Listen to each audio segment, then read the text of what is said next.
I would tell you the story that I first told when I decided to call myself a storyteller. And you've probably heard it before, but the old ones are a good one.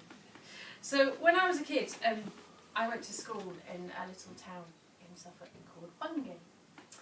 And Bungay is a very quaint little town, and we used to drive to primary school with my mum in the car over the hills from Beccles, which is where I lived. And my mum was smoking a consulate out of the mini window. Not the mini window, the window, the mini. Image in my head. And when you get into Bungay, there's kind of, there's, you know, the town sign with the castle on it, and there's kind of churches and all, it's very quaint. But when I was a kid, I used to notice that if you look around the town of Bungay, there's these images that you find in the buildings of these little kind of black creatures, kind of dog-like, kind of beast-like. And I went to a very proper Catholic school there, so it wasn't until many years later, because at Catholic schools you don't discuss those things, that I found the story of this beast.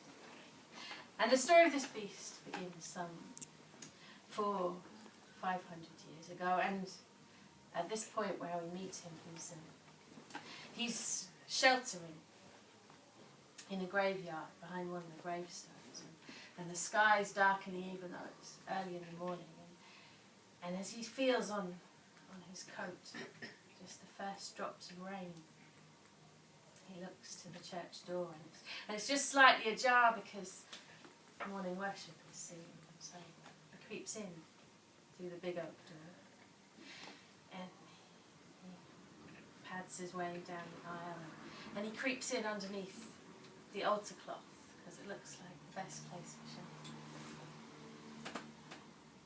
And as he lies down there and goes to sleep, on the road into the church, old Jack and old Mary, because in these stories it's always Jack and Mary. Old Jack and old Mary, they're walking in, and it's 10 o'clock in the morning, and they look up, and it's almost like night time. The sky is so dark. Mary turns to Jack and says, "That's been a rum all August, hasn't it?" Jack says, "That's been a rum all summer. You seen that weather?" And it has. Like now, instead of being winter, it's been summer. Well then, instead of being summer, it was winter, like the world had turned upside down. So Jack and Mary, they pull their coats around them and they walk down on the road to the church. When they get to the church, old Joey's up on the roof trying to mend the slate. He's going, "Joe, baby coming in, storm's coming." Joe says, "Oh, I'll be all right, be in a minute." Maybe that's a heathen, that one won't be any taller. And they go in, kneel down. More parishioners start coming in and filling up the pews. It's getting darker and darker. There's the door behind them. It's time for the mass to start. The priest comes out. And he says, "Dearly beloved." And there's a rumble, thunder. And everyone's... The windows are rattling. Against composure. He stands in front of the gate. He says, "Dearly beloved," crack!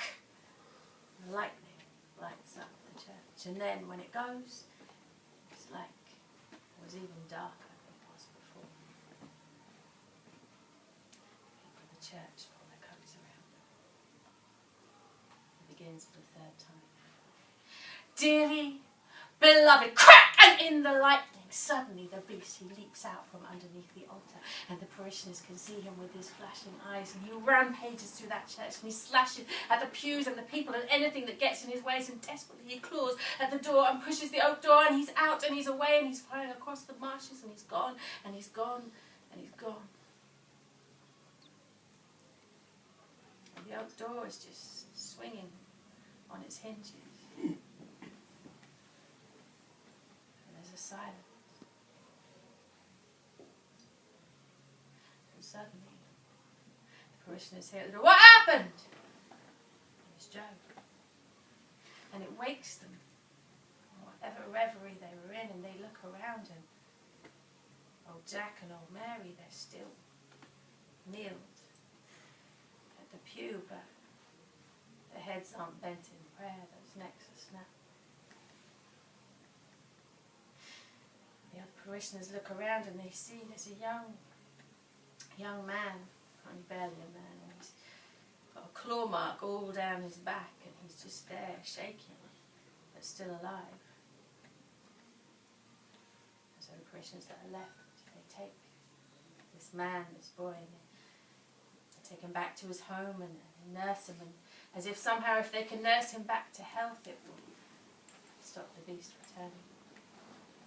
But he never regains whatever life it was he had, and when he finally passes away, the people of Bungay, they think maybe they need some other talisman, and so on their buildings and on their weather vanes you can still see this image of the beast, so that maybe it will stop it coming back again.